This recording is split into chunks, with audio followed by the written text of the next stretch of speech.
దేవుడు చూస్తూ ఉంటాడు. ఒక్కొక్క మనిషిని జీవితంలో ఎప్పుడైతే విశ్వాసం అనేది ఆరంభించబడుతుందో, విశ్వాసం అనేది క్రియారూపకంగా మార్చబడుతుంది. హల్లెలూయా. అసలు చెప్తాము హల్లెలూయా. అయితే ఈ భూమి మీద నేను చాలా అంటే చాలా ఒక భయంకరమైన సంఘటన చూస్తూ ఉంటాను ఇప్పుడు కూడా. మరి ప్రభు సన్నిధిలో నేను ఈ దినమునకు ఆదివారపు ఆరాధనకు మరి దేవుని సన్నిధిలో కూర్చొని వర్తమానము రాయడానికి కూర్చున్న స్థలంలో దేవుడు నా హృదయంలో బలమైన వాక్యం వచ్చి ఉన్నాడు. ఆ బలమైన వాక్యములో మొట్టమొదటిగా ఒక విశ్వాస జీవితాన్ని దేవుడు చూపిస్తూ ఉన్నాడు నాకు. విశ్వాస జీవితం అనేది ఇక్కడ ఉన్న వారందరూ కూడా మనము ఎంతమంది దేవుడు నమ్ముతున్నారు? అందరూ నమ్ముతారు. దేవుడు మరణించి తిరిగి లేపబడి ఉన్నాడని అందరూ నమ్ముతున్నారు. దేవుడు సమస్తమును కూడా చేయగలడని అందరూ నమ్ముతున్నారు. అయితే మంచిది. అయితే దేవుడు ఏమి కోరుకుంటున్నాడు ఒక మనుషుని దగ్గర నుంచి అంటే, నమ్మికకు విశ్వాసమునకు ఆయన ఏమి జతపరచాలని చూస్తాడంటే క్రియను. క్రియ లేని విశ్వాసము మృతము. సో దేవుడు విశ్వాసం లేకుండా దేవుడికి ఇష్టమైన అసాధ్యం అన్నాడు. అదే విధముగా ఆయన ఏమన్నాడంటే క్రియలు లేకుండా విశ్వాసము మృతము. అయితే క్రియలు లేకుండా ఒక మనిషిని జీవితము మనము గనుక చూసినట్లయితే ఆ మనిషి యొక్క జీవితం ఎలాంటిదంటే అద్దములో తన సహజ ముఖమును ఒకసారిగా చూసుకుని పక్కకి వెళ్ళిపోయి మరిచిపోయినటువంటి జీవితముగా మనం చూడవచ్చు. అయితే విశ్వాసుని యొక్క జీవితంలో విశ్వాసుని యొక్క క్రియలు శక్తివంతముగా ఎప్పుడు కూడా పదిలముగా స్థిరముగా కొనసాగిపోవడాలంటే కూడా దేవుని దగ్గర నుంచి మాత్రమే ఒక మనుషునికి సహాయం దొరుకుతుంది. హల్లెలూయా. చూడండి, ఈ భూమి మీద విశ్వాసి ఎప్పుడైతే దేవునితో మంచి సహవాసం లేకుండా జీవితం జీవిస్తాడో, ఎప్పుడైతే ఒక విశ్వాసి దేవునికి అతనికి మధ్య కలిగిన సహవాసం ఎప్పుడెప్పుడైతే దేవుని దగ్గర నుంచి ఒక అద్భుతములను, స్వస్థతలను కానీ మహత్కార్యములని కానీ వగేరా మనుషునికి కావలసిన వాటన్నిటిని కానీ ఎప్పుడైతే మనుషుడు పొందుకోవడము ఆగిపోతుందో ఆయా సమయములలో విశ్వాస యొక్క జీవితము క్రియారూపకముగా వెళ్ళడము ఆగిపోతుంది. హల్లెలూయా. అర్థమైంది అన్నమాట. క్రియలేని విశ్వాసము మృతము. అయితే ఈ క్రియలతో కూడిన విశ్వాసము ఎలా కొనసాగించాలంటే, ఆ విశ్వాసము కూడా ఎలా పొందుకోగలుగుతామంటే, మనము కేవలము దేవుని దగ్గర నుంచి అనుదినము పొందుకునే స్వభావమును బట్టి మాత్రమే మనము క్రియతో కూడిన జీవితం మనం జీవించగలము. హల్లెలూయా. ఇక్కడ మనము కొంతమంది భక్తులని జ్ఞాపకం చేయడానికి ప్రయత్నం చేస్తారు. ముందుకు వెళ్ళిన తర్వాత ముందుకు ఒక వచనం ధ్యానం చేద్దాము. దానియేలు గ్రంథము 11వ అధ్యాయము 32వ వచనము. దానియేలు గ్రంథము 11వ అధ్యాయము 32వ వచనం. ఎహెజ్కేలు గ్రంథము తర్వాత ఉంటుంది, చూడండి ఒకసారి. అందుకతడు ఇచ్చకపుడు మాటలను చెప్పి నిబంధన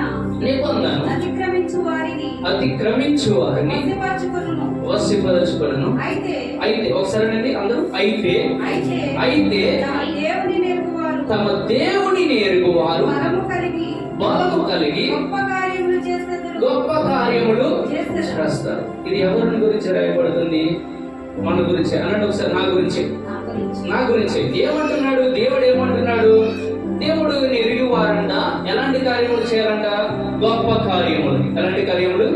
గొప్ప కార్యములు. తమ దేవునిని ఎరుగువారు బలము కలిగి గొప్ప కార్యములు చేయాలంట. ఇక్కడ చూడండి, మీ జీవితంలో క్రియతో కూడిన విశ్వాసముతో ఎప్పుడైతే మీరు కొనసాగించాలని ఆలోచన కలిగి ఉన్నారో, మీరు ఖచ్చితంగా మీ జీవితంలో మీరు కలిగి ఉండవలసిన గ్రహింపు ఏమిటంటే, తమ దేవునిని ఎరుగువారు అనగా నీవు ఆరాధిస్తున్న ఆ దేవుని నువ్వు ఆరాధిస్తున్నావు కదా, ఆ దేవునిని ఎరిగిన నీవు బలము కలిగి గొప్ప కార్యములు చేయాలనే ఆలోచనలోనికి రావాలి నువ్వు. హల్లెలూయా. నీవు ఎప్పుడైతే నీ జీవితంలో ఆశ కలిగిన ప్రాణముగా నీవు నిలబడవో, నీ జీవితంలో క్రియతో కూడిన విశ్వాసం నువ్వు కొనసాగించలేవు. ఇక్కడ ఒక మంచి మాట చెబుతున్నాడు. దేవుడు ఏమంటున్నాడంటే, నన్ను ఎరుగువారు బలము కలిగి గొప్ప కార్యములు చేయాలి. అయితే ఎందుకని చేయలేకపోతున్నారంటే, మనము అనుదిన విశ్వాస యాత్రలో మనము దేవుని యందు నమ్మిక ఉంచుతాము, కానీ క్రియతో కూడిన విశ్వాసంలోనికి వెళ్ళే సమయానికి మన విశ్వాసము సరిపోని స్థాయిలోనికి వచ్చేస్తుంది. ఏమొస్తుంది? మన విశ్వాసం అనేది సరిపోని స్థాయిలోనికి వస్తుంది. అయితే ఏమి చేయాలి? ఎలాగ మనము క్రియతో కూడిన విశ్వాసమును మన జీవితంలో పరిశుద్ధముగా కానీ, యథార్థము కానీ, భక్తితో కానీ వగేరా వగేరా నీవు ఏదైతే దేవుని రాజ్యం నుంచి నువ్వు పొందుకోవాలని, చేయాలని నువ్వు ఆలోచన చేస్తున్నావో, వీటన్నిటిని చేయాలంటే నువ్వు ఖచ్చితంగా నీవు తెలుసుకోవాల్సింది, నీవు గ్రహించాల్సింది ఏమిటంటే, నీవు కేవలము నీలో ఆశ ఉన్నది కానీ నీలో క్రియతో కూడిన విశ్వాసం, అంటే క్రియతో కూడిన శక్తిని అనుభవించే స్థాయిలోనికి నువ్వు వెళ్ళలేని పరిస్థితులు ఉండిపోయావు. వెళ్ళాలంటే ఏమి చేయాలి, వెళ్ళాలంటే ఎలాగా అనేది రాత్రి కొన్ని విషయాలు తెలుసుకోవడానికి మనము ప్రయత్నం చేద్దాం. దేవుని దగ్గర నుంచి అనుదినము కూడా పొందుకునే వారుగా మనం ఉండాలి. ఒక భక్తుని జీవితముల దగ్గరికి నేను తీసుకెళ్తాను.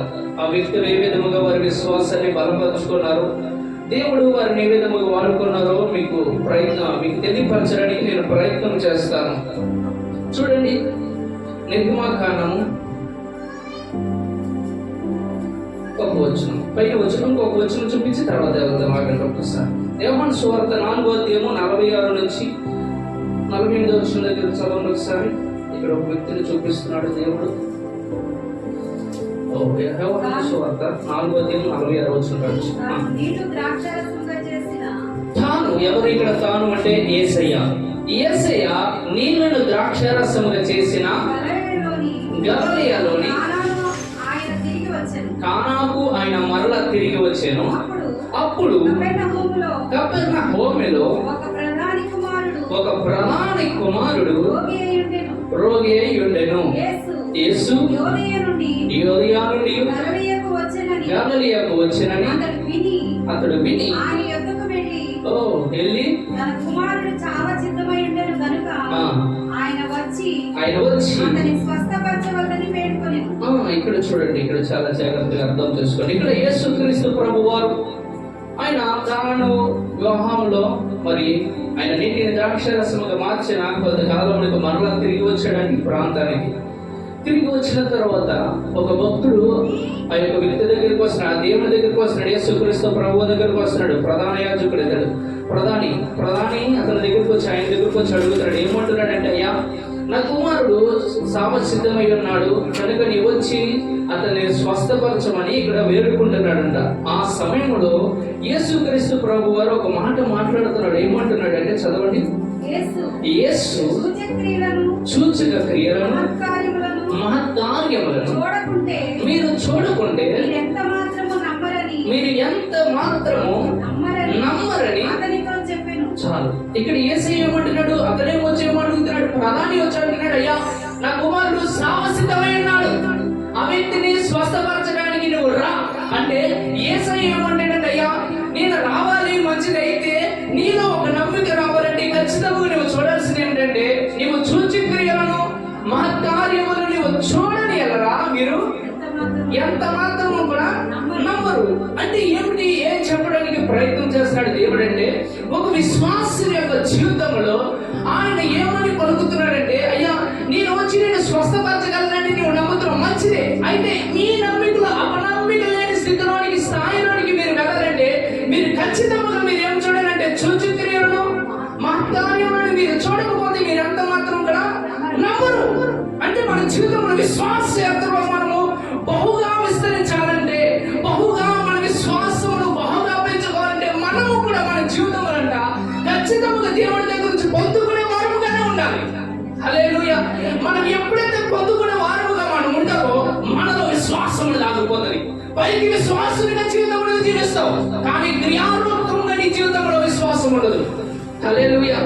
ఎందుకని విశ్వాసము ద్వారా మహత్కార్యములు సూచక్రియలు జరగాలంటే, దేవుడి దగ్గర వచ్చి నీవు ఒక అద్భుతము జరుగుటను బట్టి, నీలో ఒక సూచక్రియ జరుగుటను బట్టి, నీలో దేవుని యొక్క మహత్కార్యం జరుగుటను బట్టి నీవు తెలుసుకునేది ఏమిటంటే, దేవుడు నన్ను బాగుగా చూస్తున్నాడు.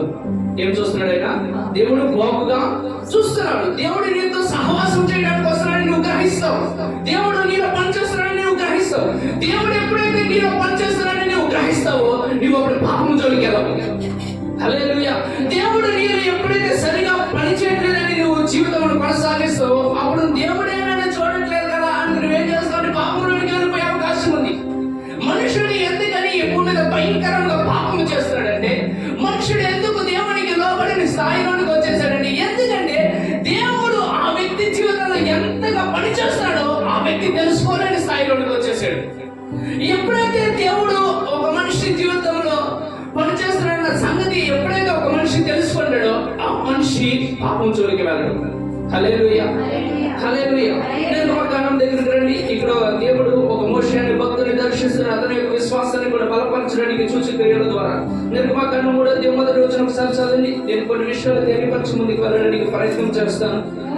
మోషే మిద్యాను యాజకుడైన తన మామ మందను మేపుచు ఆ మందను అరణ్యము అవతలకు తోలుకుని దేవుని పర్వతమైన హోరేబుకు వచ్చెను. ఒక పొద నడిమిని అగ్ని జ్వాలలలో యెహోవా దూత అతనికి ప్రత్యక్షమాయెను. అతడు చూచినప్పుడు అగ్ని వలన ఆ పొద మండుచుండెను కానీ పొద కాలిపోలేదు. అప్పుడు మోషే ఆ పొద ఎలా కాలిపోలేదో నేను ఆ తట్టు వెళ్ళి ఈ గొప్ప వింత చూచెదను అనుకొనెను. దానిని చూచుటకు అతడు ఆ తట్టు వచ్చుట యెహోవా చూచెను. చాలు. ఇక్కడ నేను మీ అందరికీ అర్థమయ్యే రీతిలో నేను చాలా విషయాలు తెలియపరచాను కాబట్టి మీ అందరికి అర్థమయ్యే రీతిలో నేను తెలియపరచడానికి ప్రయత్నం చేస్తాను. మోషే ఐగుప్తు దేశంలో ఒక రాజు కుమారుడిగా జీవించాడు. ఒక రాజు కుమారుడిగా జీవించిన తర్వాత అక్కడ ఉన్న వారందరూ కూడా భయంకరమైన శ్రమలు గుండా వెళుతున్నారు. అయితే ఇతడు నిజమనకు రాజుకు నిజమైన కుమారుడు కాదు. నిజమైన రాజుకు కుమారుడు కాకుండా చూసి ఇతడు ఎబ్రియుడని ఈ వ్యక్తి గ్రహించి, అయ్యో ఇదిగో నేనైతే సుఖానుభవం అనుభవిస్తున్నాను కానీ నా సంతానం లేదంటే నా కుటుంబీకులందరూ కూడా ఇదిగో నా తండ్రి ఇంటి వారు లేదంటే నా జనాంగము ఎవరైతే ఉన్నారో వీరందరూ కూడా భయంకరమైన శ్రమలో ఉన్నారు అనుకుని ఈ వ్యక్తి ఏమి తెలుసుకుని ఏమి నేర్చుకున్నాడంటే బయటకు వచ్చేసాడంట. ఐగుప్తు దేశం నుంచి రాజు స్థాయి నుంచి వచ్చేసి అల్పకాల పాప భోగములు అనుభవించిన కంటే ఆ క్రీస్తు విషయమై ఈ శ్రమ అనుభవం నేను అనుభవించడం మంచిది అనుకుని ఏం చేశాడంటే ఆ రాజు యొక్క భాగములన్నిటిని కూడా విసర్జించి బయటకు వచ్చిన తర్వాత కొన్ని దినములకు దేవుడు అతన్ని దర్శించాడు. ఈ ప్రాంతంలో దేవుడు అతన్ని దర్శించిన తర్వాత ఆ మొత్తము కూడా దేవుడు మోషే ఇద్దరు మాట్లాడుకుంటూ ఉంటారు. మోషే దేవుడిని అడుగుతూ ఉంటాడు, దేవుడు మోషేతో మాట్లాడుతూ ఉంటాడు. మోషేతో ఆయన బయలుపరుచుకుంటాడు. ఏమంటాడంటే హోరేబు కొండ దగ్గర ఒక పద కాలుచుండగా ఆ ప్రాంతంలో నిలబడి ఆయన మాట్లాడుతాడు, ఇదిగో మోషే నేను అబ్రహాము దేవుడను, ఇస్సాకు దేవుడను, యాకోబు దేవుడను, నీ పితరులైన దేవుడను. ఇదిగో నేను వారి యొక్క మరణం వినడానికి వచ్చి ఎవరు మరణం? ఇజ్రాయేల్ యొక్క సైన్యము పెడుతున్న మరణం. ఇక్కడ చూడండి 3వ అధ్యాయం 7వ వచనం చదవండి ఒకసారి. నిర్గమకాండం 3వ అధ్యాయం 7వ వచనం. మరియు యెహోవా ఇట్లనెను, నేను ఐగుప్తులో ఉన్న నా ప్రజల బాధలు నిశ్చయముగా చూచితిని. ఎవరి బాధలు? ప్రజల బాధలన్నిటిని చూశాడు. చూసి గొర్రెలలో తమను కష్టపెట్టు వారిని బట్టి వారు పెట్టిన మొరను వింటిని. వారి దుఃఖములు నాకు తెలిసే. ఇక్కడ దేవుడు స్పష్టంగా మాట్లాడుతున్నాడు. ఎందుకోసం వచ్చాడు, దేనికోసం వచ్చాడు, మోషే ఎందుకు దర్శించాడో చెప్తున్నాడు అనమాట. ఇదిగో వారు పెట్టిన బాధలన్నిటిని, వారు చేసిన పనులన్నిటిని నేను చూసి ఉన్నా, వారి దుఃఖాలన్నిటిని నేను చూసి ఉన్నాను. వాటన్నిటిని చూసి నేను వచ్చి నేనేం చేశానంటే నేను నిన్నే అనుకున్నాను. నేను నిన్ను ఎన్నుకొని నువ్వు వెళ్ళి ఏం చేస్తావంటే వారందరూ విడిపించమంటే ఒక సమయం మనకు వచ్చేసింది. ఇక 4వ అధ్యాయం 1వ వచనం దగ్గరికి రండి ఒకసారి. అందుకు మోషే ఏమంట? చిత్తగించుము, నన్ను నమ్మరు, నా మాట వినరు, యెహోవా నీకు ప్రత్యక్షము కాలేదు నందురు. ఇక్కడ చూడండి, ఇక్కడ మోషే ఒక మాట ఏమంటున్నాడంటే చాలా జాగ్రత్తగా అర్థం చేసుకోండి. నేనేం చెప్పడానికి ప్రయత్నం చేస్తున్నా ఇంతకు ముందు నుంచి, దేవుడు ఎప్పుడైతే నీ జీవితంలో కదులుతున్నాడని నువ్వు గ్రహిస్తావో అప్పుడు నీ జీవితంలో నువ్వు పాపం జోలికి వెళ్ళడం ఆపివేస్తావు. నీ విశ్వాసము ఏమైపోతుంది? నీ క్రియలోనికి వస్తుంది. క్రియలేని విశ్వాసం మృతమని ఆ స్థాయిని నువ్వు అధిగమించే స్థాయిలోనికి నువ్వు రావాలంటే దేవుడు నీ జీవితంలో ఏ విధంగా కదులుతున్నాడో నువ్వు తెలుసుకోవాలి. ఇక్కడ మోషేతో ఇంతకు చదువుకునొచ్చాము. యోహాను సువార్తలో ఏమని చదువుకునొచ్చాము? అయ్యా మీరు చూచి క్రియలను మహత్కార్యములను చూడకపోతే మీరు ఎంత మాత్రం కూడా నమ్మరు అంటున్నాడు. అంటే మన స్థాయిని పెంచుకోవాలని చెప్తున్నాడు దేవుడు అక్కడ. ఇక్కడ దేవుడు 3వ అధ్యాయం మొత్తం కూడా మోషేతో మాట్లాడుతున్నాడు. నేను ఉన్నవాడిని అబ్రహాము దేవుడు, ఇస్సాకు దేవుడు, యాకోబు దేవుడిని. ఎలాంటి దేవుడు? నేను మీరందరూ విడిపించడానికి వచ్చాను, నువ్వు వెళ్ళాలయ్యా, నేను నీకు తోడుకుంటానంటే మోషే అంటాడు, అయ్యా ఇదిగో నేను వెళ్తే వారు నమ్మరయ్యా. నిజముడు చెప్పాలంటే ఇక్కడ ఎవరు నమ్మట్లా? వారు నమ్మట్లేదా? మోషే నమ్మట్లేదా? మోషే నమ్మట్లా. దేవుడు ఆయనతో మాట్లాడుతుంది స్పష్టంగా, కానీ మోషే నమ్మటం లేదు. చూడండి, దేవుడే అసమాధిపతి మోషేని దర్శించి అంత భయంకరంగా మాట్లాడుతున్న మోషే నమ్మకుండా ఏమంటాడంటే, అయ్యా నేను వెళ్తే వారు నమ్మరయ్యా. అయితే దేవుడు ఏమంటాడు తెలుసా? చూడండి, మీ అపనమ్మికలో కూడా దేవుడు మీకు నమ్మికను కలిగి చేయడానికి మీరు అద్భుతాలు జరిగిస్తాడయ్యా. హల్లెలూయా, హల్లెలూయా. మీ జీవితంలో ఎప్పుడైతే అపనమ్మికలో మీ జీవితంలో కొనసాగిస్తున్నారో అప్పుడు దేవుడు ఎంటర్ అవుతాడు మీ జీవితంలో. ఎంటర్ అయ్యి ఏం చేస్తాడంటే, మీ జీవితంలో ఆరిపోయిన స్థాయి నుంచి మేము వెలుగుతరమైన స్థాయిలోకి తీసుకురావడానికి ఆయన మీ మధ్య సూచక్రియలు జరిగిస్తాడు. హల్లెలూయా. ఇక్కడ విశ్వాసం లేదు మోషేకి. అంత భయంకరంగా మాట్లాడినప్పుడు కూడా మోషేకి విశ్వాసం లేకపోతే దేవుడు ఏం చెప్తాడు? చూడండి, ఎక్కడ వచ్చిన చదవండి. యెహోవా నీ చేతిలోనిది ఏమిటి అని ఏమిటని అతని అడిగాను. ఈరోజు ఈ మాట చాలా జాగ్రత్తగా అర్థం చేసుకోండి. దేవుడు నీతో కూడా ఒక మాట మాట్లాడుతున్నాడు. ఈ రోజు నీ దగ్గర ఏముంది? ఈ దేవుడు నీ దగ్గర ఏముంది? మోషే దగ్గర ఏముందో తెలుసా? రాజభోగములు అనుభవించిన వాడు సైతం కూడా సడన్ గా ఎన్నిటిని కూడా విసర్జించి బయటకు వచ్చేసిన తర్వాత ఈ వ్యక్తి దగ్గర ఏముందంటే కర్ర ఉంది. ఏముంది? కర్ర. ఒకసారి చెప్పండి. కర్ర. కర్ర ఉంది. మోషే దగ్గర ఏముంది అయ్యా అంటే కర్రే ఉంది. ఆ వ్యక్తి దగ్గర కర్ర కనబడుతుంది దేవుడికి. అయ్యా నీ దగ్గర ఏముంది అయ్యా అంటే దేవుడికి దేవుడు మోషే ఏమంటాడు? అయ్యా నా దగ్గర కర్ర ఉంది. అయితే ఏమంటాడు? ఓకే. ఏం చేశాడు ఆయన? నేలను దాన్ని పడవేయము. పడవేయు గాని పామాయెను. మోషే దాని నుండి పారిపోయాను. అప్పుడు యెహోవా నీ చెయ్యి చాపి దాని తోక పట్టుకొనమనగా అతడు తన చెయ్యి చాపి దాన్ని పట్టుకొనగానే అది అతని చేతిలో కర్ర ఆయెను. హల్లెలూయా, హల్లెలూయా.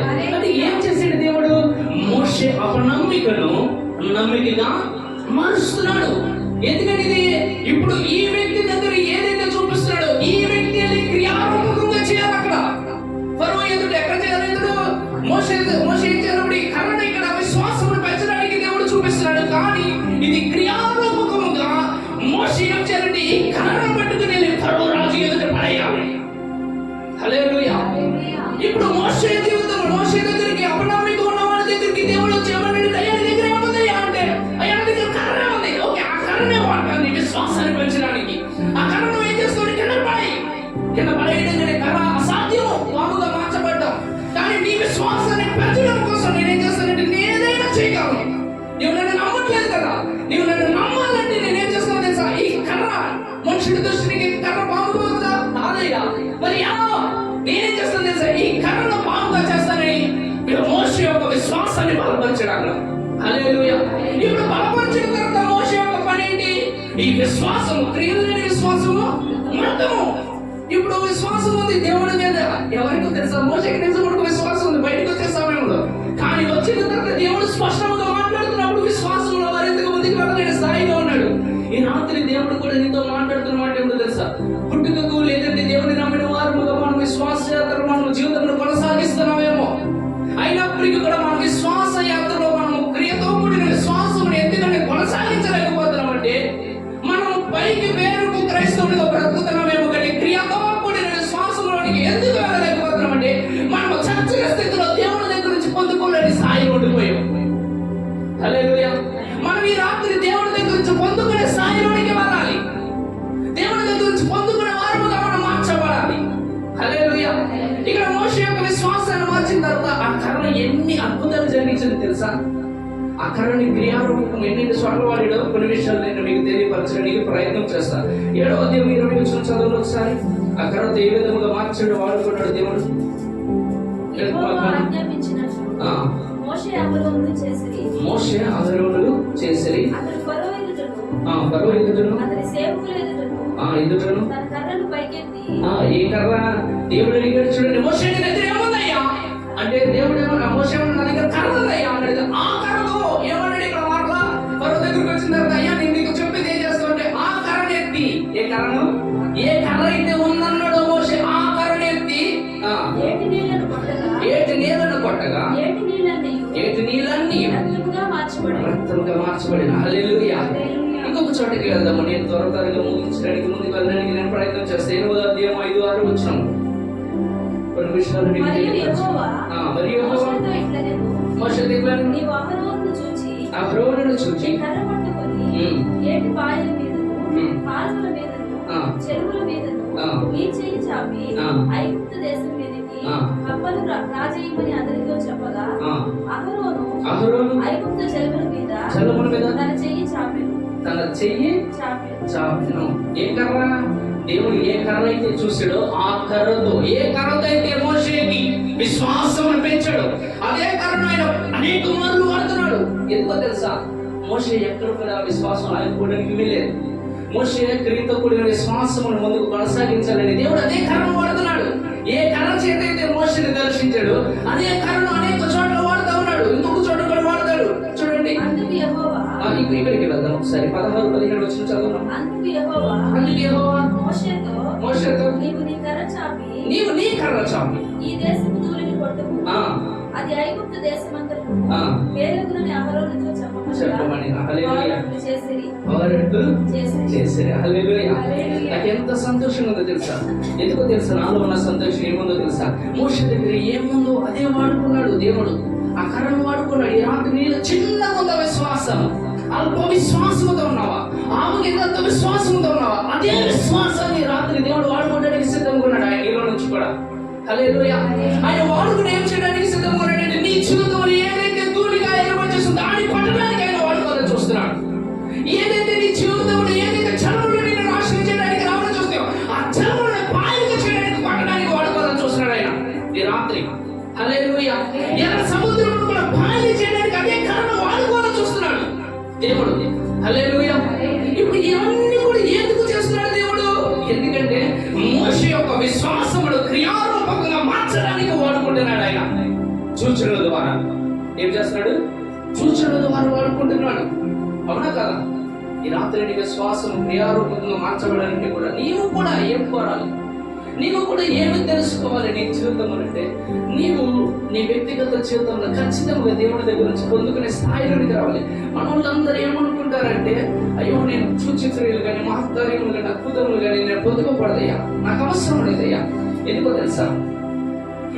దేవుడు అన్నాడు, యేసుక్రీస్తు ప్రభువు ఈ భూమి మీద ఉన్నప్పుడు చూసి నమ్మిన వారి కంటే చూడకుండా నమ్మిన వారు ధన్యులు. సో మనిషి ఏ స్థాయిలోకి వచ్చేసాడు? అయ్యా నేను చూసి నమ్మడం కాదు, నేను చూడకుండా నమ్మే స్థాయిలోనికి రావాలనుకున్నాడు. అయితే మనం తెలుసుకోవాల్సింది ఏమిటంటే, మనం ఎదిగిన వారము కాదు.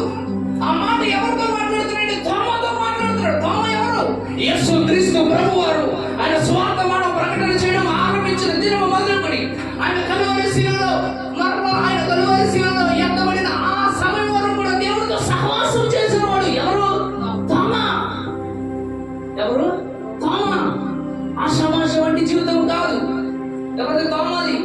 ఎప్పుడు కూడా యేసుక్రీస్తు తిన్న ఆహారం దగ్గర అతను కూడా తింటా ఉన్నాడు. యేసుక్రీస్తు చేసిన ప్రతి స్వస్థతను, అద్భుతములు, సమస్తమును కూడా చూస్తా ఉన్నాడు. అన్నిటిని చూశాడు. అన్ని కార్యములన్నిటిని చూసిన తర్వాత కూడా నేను ఆయన చేతుల్లో వేలు పెడితేనే నేను ఆయనను నమ్మను. అప్పుడు అన్నాడు ఆయన ఏమన్నాడంటే, అయ్యా చూసి నమ్మిన వారి కంటే చూడకుండా నమ్మిన వారు ధన్యులు. ఇప్పుడు మనమందరం ఏ స్థాయిలోకి వచ్చేసినట్టు? అయ్యా ఆయన మాట అన్నాడు కదా, మనము కూడా చూడకుండా నమ్మిన స్థాయిలో ఉండాలనుకున్నాం. మనం మంచిదే. అయితే మనం ఆ స్థాయిలోనికి వెళ్ళాలంటే, ఈ స్థాయి నుంచి మనం అనుదినము పొందుకునే స్థాయి నుంచి మనం వెళ్ళాలంటే ఆ స్థాయిలోనికి వెళ్ళాలి. హల్లెలూయా. మనోళ్ళు ఏమనుకుంటారంటే, ఎల్కేజీని 1వ తరగతి 2వ తరగతి వీటన్నిటిని పక్కన పెట్టేసి డైరెక్ట్ జాబ్ చేయాలనుకుంటారు. ప్రతి మనుషుడు వెంటనే సొమ్ము చేయాలనుకుంటాడు. కాదు, ప్రతి మనిషి జీవితంలోనికి ఏదైనా ద్రవ్యం రావాలంటే ఖచ్చితంగా దాని వెనుక కొన్ని సంవత్సరములు ఆ వ్యక్తి పనిచేయాలి. ఒక విశ్వాసం నీ జీవితంలో క్రియారూపంగా మార్చబడాలంటే, నీవు దేవుడితో అనునిత్యము సహవాసంలోనికి వెళ్ళాలంటే అర్థం ఏమిటంటే, నీవు అనుదినము కూడా దేవుడి మీద ఆధారపడిన వాడిగా ఉండాలి. నీవు ఆశ కలిగిన ప్రాణముగానే ఉండాలి. హల్లెలూయా. చూద్దాం ఒకసారి ఇంకొక వ్యక్తి దగ్గరికి వెళ్దాం. ఇక్కడ మోషే యొక్క విశ్వాసాన్ని పెంచాడు. అవునా కదా? మోషే యొక్క విశ్వాసాన్ని పెంచడం కదా. తెచ్చాడు కదా. చూద్దాం ఇప్పుడు తోమ దగ్గరికి వెళ్ళదాం ఒకసారి, చూద్దాం ఒకసారి. మరలా ఇంకొక వ్యక్తి దగ్గర తర్వాత తీసుకువెళ్తారు. యోహాను సువార్త 20వ అధ్యాయం 27వ వచనం నుంచి చదవండి ఒకసారి. తరువాత తోమాను చూచి, ఈ వేలు ఇటు చాచి నా చేతులు చూడుము, నీ చెయ్యి చాచి నా ప్రక్కలో ఉంచి అవిశ్వాసిని కాక విశ్వాసివై ఉండుమనెను. ఎందుకు వస్తున్నాడు ఇప్పుడు? ఆయన కూడా ఏమొచ్చాడండి? యేసయ్య క్రీస్తు ప్రభు వారు మోషే విశ్వాసాన్ని ఏ విధంగా బలపరిచాడు, అదే విధంగా తోమ యొక్క విశ్వాసాన్ని బలపరచడానికి వచ్చాడు ఆయన. అవునా కదా? ఎందుకు వచ్చాడు? ఎందుకు? నా చేతులు చూసుకో, నా చేతుల్లో పెట్టు, నీ వేలు కావాలంటే. ఎందుకని పెడతావంటే నువ్వు అవిశ్వాసం ఉండడానికి వీల్లేదు, నువ్వు అవిశ్వాసంలో ఓడిపోవడానికి వీల్లేదు. సో నీ విశ్వాసం బలపరచబడి నిజంగా చెప్పాలంటే నన్ను చూసి నమ్మిన వాడు కంటే చూడక నమ్మిన వాడు ధన్యుడు. అయితే నువ్వు ఆ స్థాయిలోకి నువ్వు రాలేదు కనుక, నీ విశ్వాసంలో నువ్వు ఆగిపోయిన స్థాయిలో ఉన్నావు కనుక, నీ విశ్వాసంలో ఎదగాలంటే నువ్వు ఖచ్చితంగా నన్ను చూడాలి. ఓకేనా? ఈ భూమి మీద లోక పాపములన్నింటిని కూడా మోసుకుని పోయే గొర్రె పిల్లకు వచ్చే నేను అందరి కోసం కూడా నా ప్రాణం అర్పించాను. అందుకే ఆయన అంటాడు, నాకు తోమ గురించి ఇలా ఆలోచన చేసినప్పుడు ఎవరు ఏ విషయం వస్తుందో తెలుసా? నిజంగా చెప్పాలంటే ఒక నీకు 100 గొర్రెలు ఉండగా 99 గొర్రెలు ఉండి ఒక గొర్రె తప్పిపోగా ఆయన ఏం చేస్తాడంట? వీటన్నిటిని పక్కన పెట్టి ఒక దాని కోసం వెళ్తాడంట. ఆయన సర్వలోకమున భూమి మీద ప్రతి ఒక్క మనిషిని కొరకు ఆయన కలువరి శిలువలో వెలగా మార్చబడి ఉన్నాడు. కలువరి శిలువలో ప్రతి మనిషిని కొరకు పాపముగా మార్చబడిన ప్రతి బిడ్డలను కూడా ఆయన పాపము చేయకపోయి నేను పాపముగా మార్చబడి ఆయన పాపలందరి కొరకు కూడా మరణించిన తర్వాత ఒక మనిషి ఏమన్నాడంటే, అయ్యా నేను వచ్చి ఆయన చేతులు ఏలుపెడితే కానీ నేను అమ్మనన్నాడు. అలాంటి వాని కోసం ఆయన ఏం చేశాడంటే ఆ 99 గొర్రెలను పక్కన పెట్టి వచ్చేసాడు ఆయన. హల్లెలూయా! ఎందుకోసం వచ్చాడు? విశ్వాసాన్ని పెంచడం కోసం.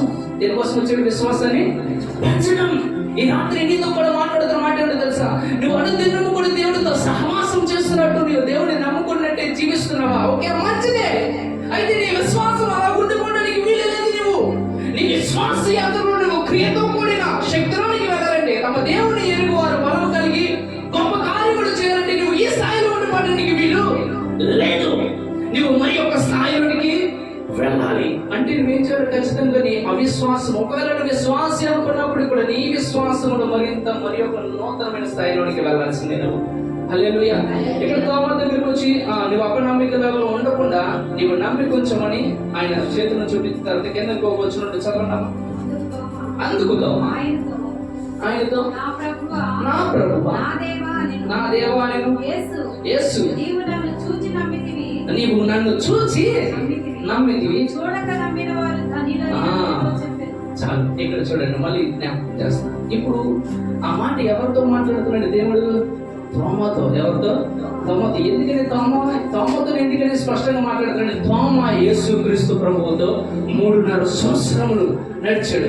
3.5 సంవత్సరములు భయంకరమైన అద్భుతములు జరగడం చూశాడు యేసుక్రీస్తు ప్రభు ద్వారా. యేసుక్రీస్తు ప్రభు ద్వారా అనేకులు చనిపోయిన వారు లేకపోవడం చూశాడు. అనేకులు చూశారు. ఆయన అనేక మార్లు చెప్పి నేను చనిపోతాను, నేను 3వ దినమున ఖచ్చితంగా లేస్తానని అనేక మార్లు శిష్యులు చెప్పాడు.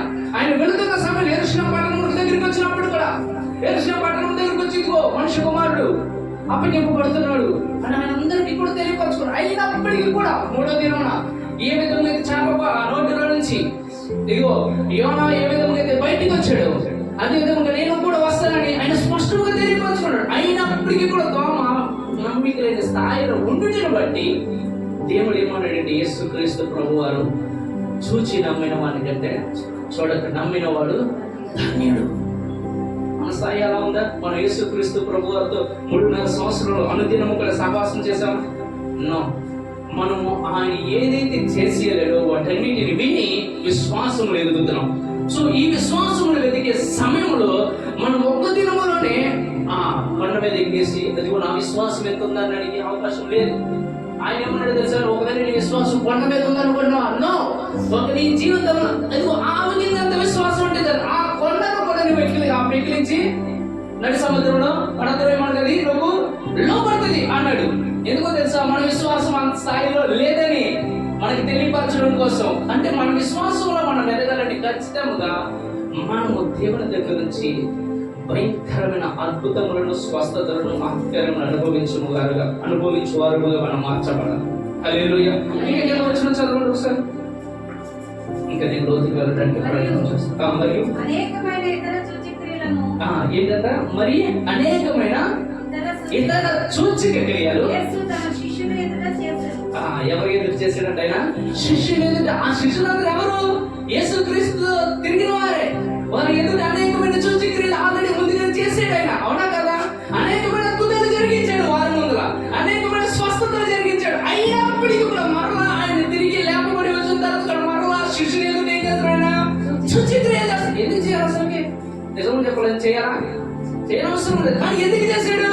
శిష్యుల్లో అవిశ్వాసం అనేది ఉండకుండా, ఈ రాత్రి నీ జీవితంలో కూడా అవిశ్వాసం అనేది ఉండకుండా నీ విశ్వాసము క్రియారూపంగా మార్చబడాలంటే నీవు కూడా ఈ రాత్రి ఈ ప్రాంతంలోకి వచ్చి నువ్వు తిరిగి వెళ్ళబోతుండగా ఖచ్చితంగా నీ జీవితంలో అద్భుతం చేత నింపబడి వెలుగుగాక.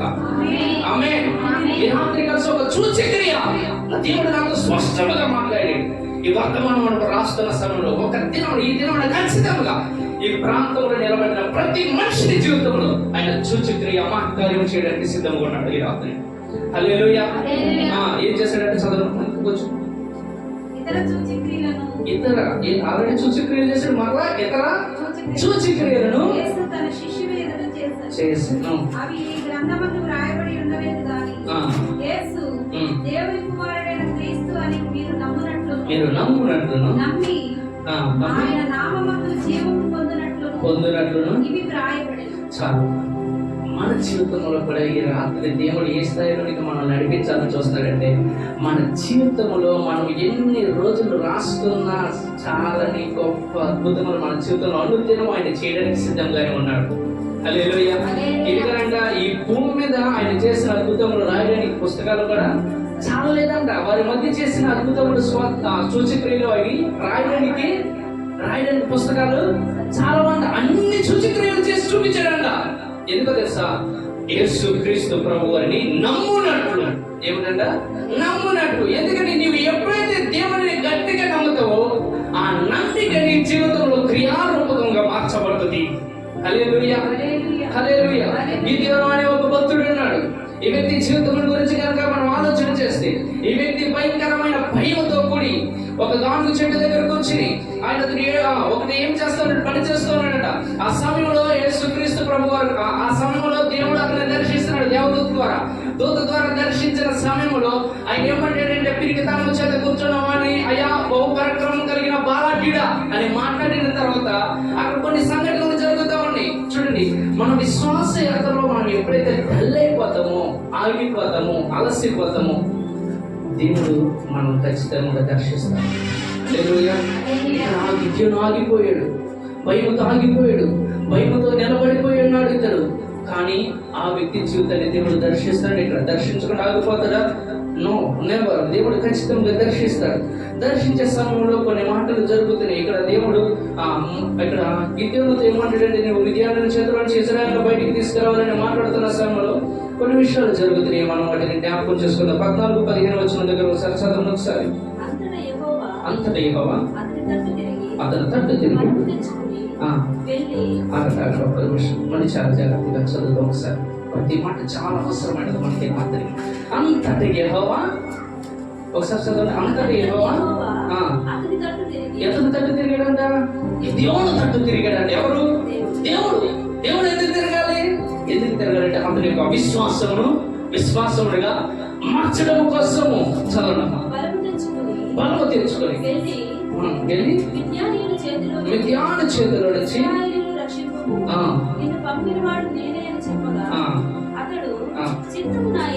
చిత్తము నా యేలినవాడా, ఇక్కడికి వస్తున్నా మనకి ఎవరు గుర్తొస్తాడు? మరలా మోషే గుర్తొస్తాడు. ఎవరు గుర్తొస్తాడు? మోషే. అయ్యా ఇంత మాట్లాడిన తర్వాత, అయ్యా చిత్తము ప్రభా, నువ్వు ఇప్పుడు దాకా నాతో మాట్లాడు, నాకు నోటి మాంద్యం, నేను సరిగా మాట్లాడలేని వాడిని, నాకు నత్తుందా నీకు తెలీదా అన్నాడు. అవునా కదా? మరలా ఇంకో చాటుకు వచ్చి నాకు తెలియమన్నాడు. అయ్యా నేను వెళ్ళిన వారు నన్ను నమ్మరయ్యా, దేవుడు నీకు ప్రత్యక్షము కాలేదంటారయ్యా. నా ఏదైనా అడిగిన ఉన్నాడు గిద్యోను. అయ్యా నా ఏదైనా వాడు చిత్తము, ఇదిగో నేను ఇశ్రాయేలును రక్షించడానికి నా దగ్గర ఏముందయ్యా అసలుకి? చదవమ్మా. కుటుంబము మనుష్య గోత్రములో నా పితరుల కుటుంబంలో నేను కనిష్ఠుడై ఉన్నానని ఆయనతో చెప్పాను. అందుకు యెహోవా ఆయననేమి ఒక నిమిషం ఇక్కడ చాలా జాగ్రత్తగా తెలుసు.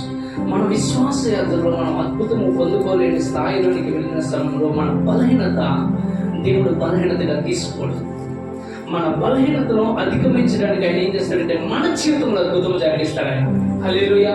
మన బలహీనతను చూసి ఆగిపోయేవాడు కాదు మన దేవుడు. మన బలహీనతను బలముగా మార్చగలిగిన వాడే దేవుడు. హల్లెలూయా. అక్కడ బలము కలిగి అక్కడ ఏమన్నాడు, ఇతను బలహీనతలో ఉన్నాడు గిద్యోను. అయ్యా నా గోత్రము మనుష్య గోత్రం అందరికంటే తక్కువది, నీలో ఉన్న బలహీనతను చూస్తున్నావు, అయితే నువ్వు బలము తెచ్చుకుని వెళ్ళు, నీవు బలము తెచ్చుకుని వెళ్ళు. నీ విశ్వాస యాత్రలో దేవుడి దగ్గరికి వెళ్ళలేని స్థాయిలో వచ్చేసి అయినా నువ్వు బలము తెచ్చుకుని వెళ్ళు. నీ విశ్వాసము క్రియారూపంగా మార్చబడే స్థాయిలోనే ఆగిపోయినావా, పాపంలో పడిపోయిన స్థాయిలోనే ఉన్నావా, అయినా బలము తెచ్చుకుని వెళ్ళు. దేవుడు నీకు బలమును అనుగ్రహించడానికి సిద్ధంగానే ఉన్నాడు. హల్లెలూయా. నేను నీకు తోడై ఉన్నది కనుక మనిషిని హతము చేసినట్టు నీవు విద్యానీయులను హతము చేయదని సెలవిచ్చాను. అందుకతడు నా యెడల నీకు కటాక్షం కలిగిన యెడల నాతో మాట్లాడుచున్నవాడు నీవే అని, నాతో నీవు మాట్లాడుతున్నవాడు నీవేనని నేను తెలుసుకున్నట్లు ఒక సూచన నాకు కనపరచు. అబ్బా, ఏం కావాలంటే ఇతను కూడా సూచన. ఏం కావాలంట? సూచన. ఎంతకు ముందు ఏమన్నాడు ఇక్కడ ఒకసారి మన సోదరులు, అయ్యో మీరు సూచక్రియలు మాత్రమే చూడకపోతే మీరు ఎంత మాత్రము నమ్మరు. ఇక్కడ తమ దగ్గరికి వస్తున్నారు, మనం కూడా ఏం చేస్తున్నాం, ఆయన వారి మధ్య అనేకమైన సూచక్రియలు జరిగించాడు. ఇక్కడ గిద్యోను దగ్గరకు వచ్చిన తర్వాత గిద్యోను కూడా ఏం కోరుతున్నాడంటే, నాకు సూచన కావాలి, నీవు నిజమైన దేవుడు అని, నీవు నిజంగా పని చేస్తావని నాకు సూచన కావాలి. ఆ సూచన ఎలా ఉండాలి తెలుసా? నేను ఒక మాంసమును తీసుకొస్తాను, నీకు మంచి పొంగని ఒక రొట్టెలతో చేసి నేను ఒక చోట పెడతాను, వీటిని ఏం చేయాలంటే భుజించాలంటే సరే సరే గిద్యోను అంటాడు. అన్న తర్వాత ఎక్కడికి వెళ్దామంటే 30 రోజులు చదవండి. కాదు 30 రోజులు 21 రోజులు అతడు అలాగూ యెహోవా దూత చేతులున్న కర్రను చాపి, ఏం చాపంట? కర్రను చాపి దాని కొనతో ఆ మాంసమును ఆ పొంగని భక్ష్యములను ముట్టినప్పుడు అగ్ని ఆ రాతిలో నుండి వెడలి ఆ మాంసమును పొంగని భక్ష్యములను కాల్చివేసి అంతటా యెహోవా దూత అతనికి అదృశ్యమాయెను. హల్లెలూయా. విశ్వాసమును పెంచడానికి దేవుడు ఏం చేస్తాడు తెలుసా?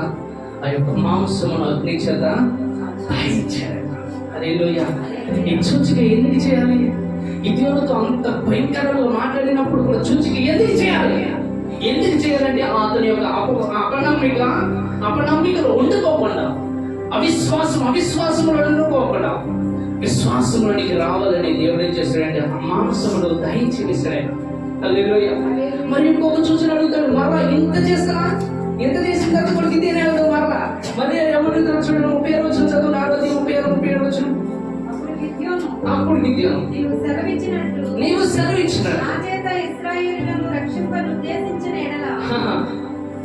ఉద్దేశించిన ఎడల నేను కళ్ళమున గొర్రెబొచ్చు ఉంచిన తర్వాత నేల ఎందు ఆరి ఉండగా ఆ గొర్రెబొచ్చు మీద మాత్రమే మంచు పడి నీవు సెలవిచ్చినట్లు ఇశ్రాయేలీయులను నా మూలముగా రక్షించదనని నేను నిశ్చయించుకుందునని దేవునితో అనెను. అలాగూ జరిగెను. అతడు ప్రొద్దున లేచి ఆ బొచ్చును విడిచి నీళ్లతో పాత్ర నిండు వరకు ఆ బొచ్చు నుండి మంచును పిండెను. మరలా వదల అయ్యా, నువ్వు నన్ను రక్షించి నీవే నన్ను నడిపిస్తున్న దానికి మరలా నాకు సూచన కావాలి. సూచన ఆ సూచన ఏమైనా గొర్రెబొచ్చు, ఇది మంచు పడుతుంది కనుక ఈ మంచు ఎక్కడ పడాలంటే ఈ గొర్రెబొచ్చు మీదే పడాలి, భూమి మీద పడడానికి వీలు లేదయ్యా, నీవు నాతో వస్తున్నావు అన్న దానికి రుజువుగా ఇది జరగాలన్నప్పుడు కూడా దేవుడు ఏమంటాడంటే, సరే నిజంగా చెప్పాలంటే దేవుడికి ఎంత అవసరమా? కానీ కాదు. ఎవరికి విడుదల కావాలి? దేవుడికి విడుదల కావాలా? నో. ఇజ్రాయేల్ దేశం, ఐగుప్తు దేశంలో ఉన్న ఇజ్రాయేల్కి కావాలా విడుదల, లేకపోతే దేవుడికి కావాలా విడుదల? ఇజ్రాయేల్ కావాలి, అవునా కదా?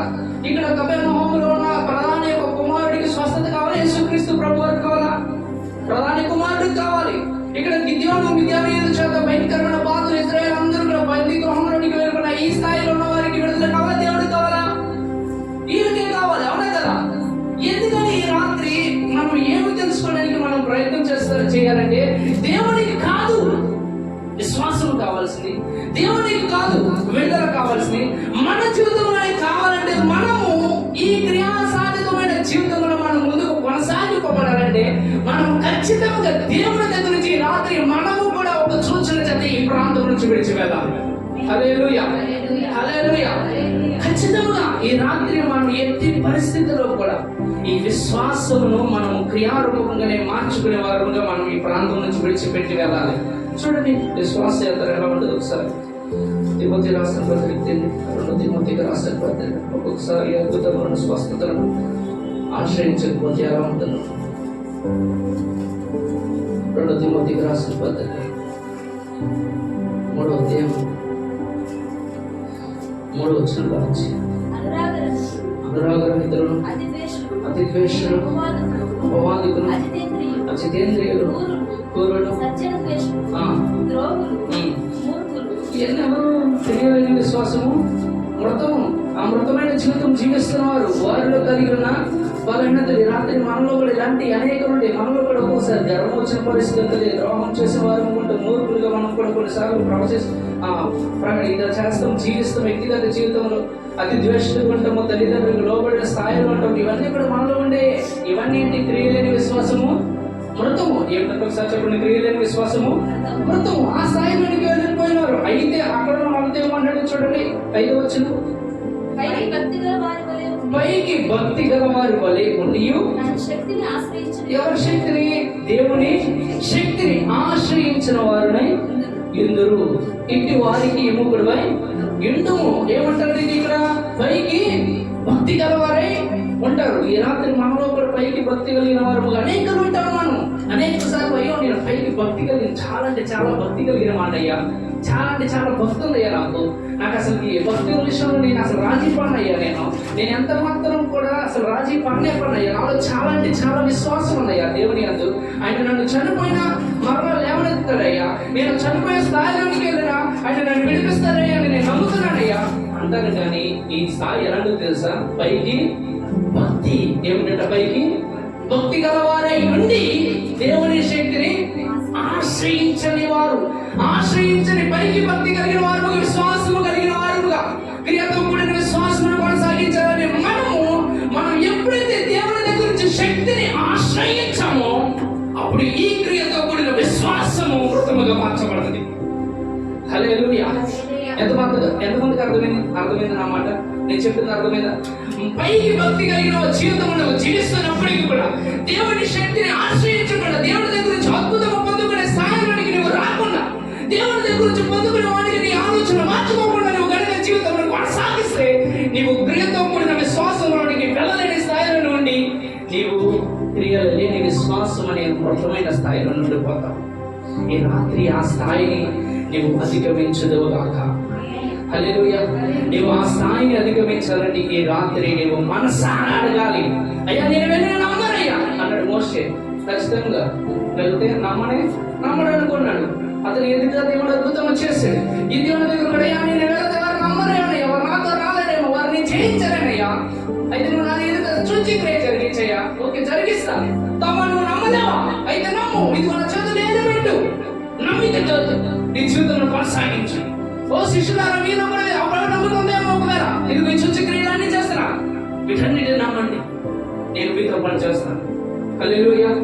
ఈ రాత్రి ఏది ఏమైనా ఈ ప్రాంతంలో నిలబడిన మనం కొద్దిమంది ఉన్నప్పుడు కూడా ఖచ్చితంగా దేవుని రాజ్యం శక్తిని మనం అందరం కూడా అనుభవించి ఈ ప్రాంతం నుంచి మనం గృహములకు వెళ్ళదుము గాక. ఆమేన్. విడిచిపెట్టడానికి వెళ్ళేది రాత్రి దేవుడు పైకి భక్తి కలిగిన వాడిని ఆయన ఏం చేస్తున్నాడని చాలా మొత్తమైన విశ్వాసంగా చూస్తున్నాడు. మనం ఆ స్థాయిలో ఉండడానికి వీలు లేదు. ఈ రాత్రి మన విశ్వాసం ఈ రాత్రి దేవుని శక్తిని ఆధారం చేసుకునే ఉండాలి. హల్లెలూయా, హల్లెలూయా. ఇంకొక చిన్న చూపించి నేను ముగించి వస్తాను. చూడండి ఏమన్నా సార్ వచ్చిన గుర్తు వస్తున్నాను. యాక్చువల్లీ ముగించేసారు కానీ థ్యాంక్ యూ జీసస్. 6వ అధ్యాయం పెడతారండి ఒకసారి. యోహాను సువార్త 6వ అధ్యాయము 29వ వచనం.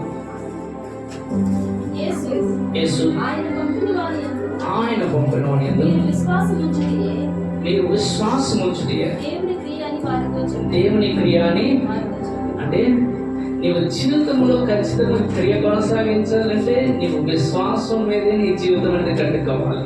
మెరుటు వలన విశ్వాసము వచ్చును. అది ఎవరి వలన వస్తుందట? క్రీస్తు వలన. ఎవరి వలన? విశ్వాసము ఎలా వస్తుందంట? క్రీస్తు వలన వస్తుంది. ఆ క్రీస్తును నమ్ముటియే క్రియ. ఆ క్రీస్తును నమ్ముటియే క్రియ. క్రియ అనేది ఏమిటంటే, అది మీరు అనుకుంటున్నారు మన బాహ్యంగా అనగా మన శరీరం నుంచి చూపించేది అనుకున్నారు. నో, మనం శరీరం నుంచి ఎలా చూపించాలంటే అంతరంగమందున్న ఆత్మయందు మనం ఎప్పుడైతే అపరిమితమైన స్థాయిలోనికి వస్తామో, అభిషేకం చేత నింపబడి విశ్వాసంతో మరింతగా నింపబడి ఉంటామో, అప్పుడు అది శరీరం నుంచి కనపరచబడుతుంది. హల్లెలూయా. నేను ఒక మాట అడుగుతాను, నేను ముగించి వేస్తాను. యేసుక్రీస్తు ప్రభువు ఈ భూమి మీద ఉన్నప్పుడు మనుషుడే కాదు, మనుషుడేనా? మనుషుడే. అయితే ఆయన అన్నాడు, నేను పంపిన వానికి కొలత లేని ఆత్మను అనుగ్రహించాను. ఏం చేశాడంటే, ఆయన పంపిన వానికి కొలత లేని ఆత్మను అనుగ్రహించాడు. ఇప్పుడు మనుషుడు సముద్రం మీద నడవడం సాధ్యమా? మనుషుడు సముద్రం మీద నడవడం సాధ్యము కాదు.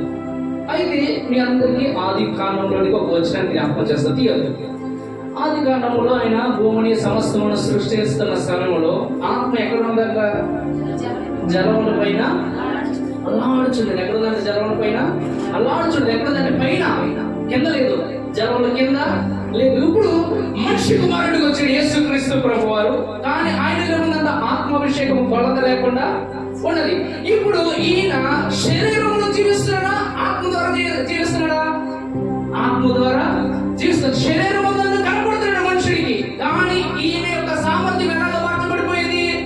ఆత్మరూపంగా మార్చబడింది, క్రియారూపంగా చేసింది. ఇప్పుడు ఈ ఆత్మతో, కొలత లేని ఆత్మతో నడుస్తున్న వాడు సముద్రంలో మునిగిపోవడానికి వీల్లేదు. ఇప్పుడు నీ సమస్యలన్నింటిలో వెళ్ళిపోవడానికి వీల్లేదు, కష్టాల్లోనికి వెళ్ళిపోవడానికి వీల్లేదు. ఎందుకని వెళ్తున్నావు అంటే, నీ ఆత్మ స్థాయిలో విశ్వాసం ఎదగలేదు. ఇంకా ఇక్కడ యేసుక్రీస్తు ప్రభువు కొలత లేని ఆత్మాభిషేకంలోనికి వచ్చేసాడు. ఇప్పుడు మనము కూడా ఈ విశ్వాస యాత్రలో క్రియల లేని విశ్వాసం మృతమని ఆ స్థాయి నుంచి మనం ఎక్కడికి రావాలంటే కొలత లేని ఆత్మాభిషేకంలోనికి రావాలి. హల్లెలూయా, హల్లెలూయా. అర్థమైంది మాట? కొలత లేని ఆత్మాభిషేకంలోనికి రావాలి. ఎందుకు అంత క్రియతో కూడిన విశ్వాసంలోనికి మన జీవితంలోకి మనం కొనసాగించడానికి? హల్లెలూయా. ఓ థ్యాంక్ యూ జీసస్. ఎంత గొప్ప మర్మం తెలుసా? సముద్రం మీద ఆయన నడవడానికి గల ముఖ్య కారణం ఏంటంటే, ఆయన స్థాయి ఎలా ఉందంటే ఆత్మలో కొలత లేని స్థాయిలో ఉన్నాడు.